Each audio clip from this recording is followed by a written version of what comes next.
Morning student, class 9 chapter number 5 the fundamental unit of life. कल हमने first video में cell के बारे में डिस्कस कर लिया था, तो आज हम डिस्कस करते हैं various cell from the human body. आपको पता है कल एक बात बताई थी कि यूनिसेलुलर जो होती है, यूनिसेलुलर ऑर्गेनिज्म की जो बॉडी है वो एक सेल से बनी होती है, और जो हमारी बॉडी है, ह्यूमन की बॉडी, बहुत सारी सेल से बनी होती है।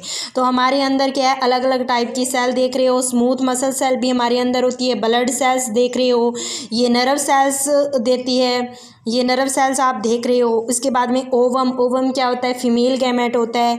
ये बोन सेल दिखाई दे रही है, ये स्पर्म जो मेल गैमेट होता है, ठीक है। ये हमारे अंदर फैट सेल्स होती है। मतलब अलग अलग टाइप्स की सेल देख रहे हो आप। तो इन सेल का क्या है, अलग अलग सब क्या क्या है, अलग अलग फंक्शन होता है। उसके बाद में हमने क्या पढ़ा था कि टाइप्स ऑफ ऑर्गेनिज्म, कितने टाइप्स ऑफ ऑर्गेनिज्म को, 2 टाइप्स के ऑर्गेनिज्म होते हैं, एक यूनिसेलुलर एक मल्टी सेलुलर, ठीक है। तो यूनिसेलुलर का मीन क्या होता है, जिसके अंदर सिंगल सेल होती है, और मल्टी सेलुलर क्या होती है, जिनकी बॉडी बहुत सारी सेल से बनी होती है। तो एग्जांपल क्या था, मल्टी सेलुलर, हमारी बॉडी बहुत सारी मिलियन सेल से बनी होती है।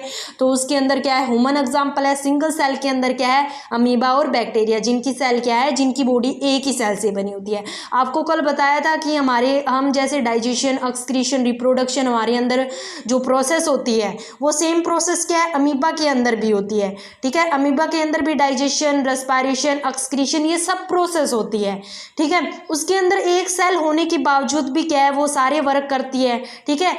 एक सेल होने के बावजूद भी वो डाइजेशन, एक्सक्रीशन, रिप्रोडक्शन सब कुछ करता है, ठीक है। इसी तरह हमारी सेल भी बहुत सारी मिलियन सेल से बनी होती है, हम भी क्या है, सेम फंक्शन करती है, ठीक है। तो उसके बाद में हम एक इंटरेस्टिंग, बहुत ही इंटरेस्टिंग टॉपिक पढ़ रहे हैं आज, एक प्रोकैरियोटिक और यूकैरियोटिक, ठीक है।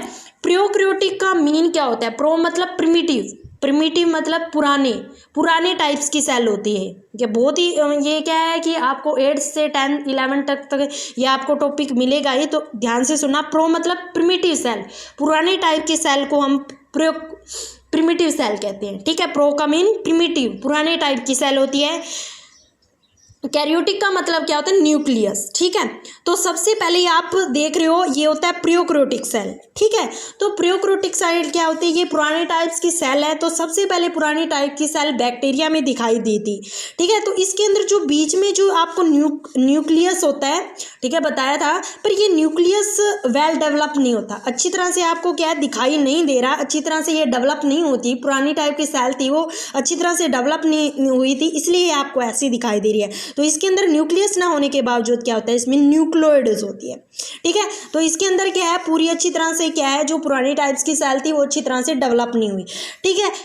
कई सालों के बाद में क्या है, तो पुरानी टाइप की सेल क्या है, धीरे धीरे डेवलप होके क्या बन गई, यूकैरियोटिक। ईओ मतलब क्या है, डेवलप होगी। यूकैरियोटिक का मतलब क्या है, ये धीरे धीरे क्या है, जो प्रिमिटिव सेल थी वो धीरे धीरे डेवलप होगी और यूकैरियोटिक बन गई। तो मतलब इसका साइज क्या है, बिल्कुल छोटा था। पुरानी टाइप की सेल थी तो छोटे साइज मिलेगा आपको, बैक्टीरिया में मिली थी सबसे पहले। यूकैरियोटिक का मतलब इसके अंदर साइज बड़ा था। दूसरा न्यूक्लियर रीजन, न्यूक्लियर रीजन आपको पता है कि इसके अंदर जो पुरानी टाइप की सेल थी, इसमें न्यूक्लियस वेल डेवलप नहीं होता। और याद रखना, न्यूक्लियस ही सारी इंफॉर्मेशन रखता है, ठीक है। तो ये न्यूक्लियस था, वेल डेवलप नहीं था। पर यूकैरियोटिक का साइज क्या होता है, ये दिखाई दे रहा है आपको, यूकैरियोटिक, ये साइज भी इसका पूरा बड़ा होता है।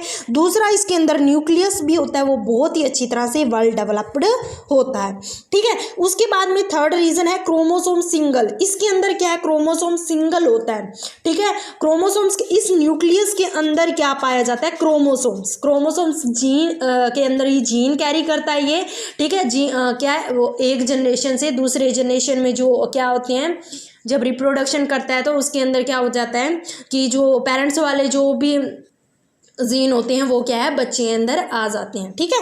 तो क्रोमोसोम, न्यूक्लियस के अंदर क्या होता है, क्रोमोसोम्स होता है, ठीक है। उसके अंदर क्या होता है, एक सिंगल क्रोमोसोम्स है, पर इसके अंदर क्या है, क्रोमोसोम्स एक क्रोमोसोम से ज़्यादा होते हैं, बहुत सारे क्रोमोसोम्स होते हैं। लास्ट बात आती है, इसके अंदर क्या होता है कि ऑर्गेनेलीज अब्सेंट होती है। इसके अंदर क्या है, वेल डेवलप्ड ऑर्गेनेलीज भी नहीं होती, पर इसके अंदर आपको ऑर्गेनेलीज दिखाई देगी। अलग अलग प्रकार की ऑर्गेनेली, ये सारी ऑर्गेनेलीज दिखाई दे रही है आपको। सबसे पहले ऑर्गेनेली गोल्जी एपैरेटस होती है।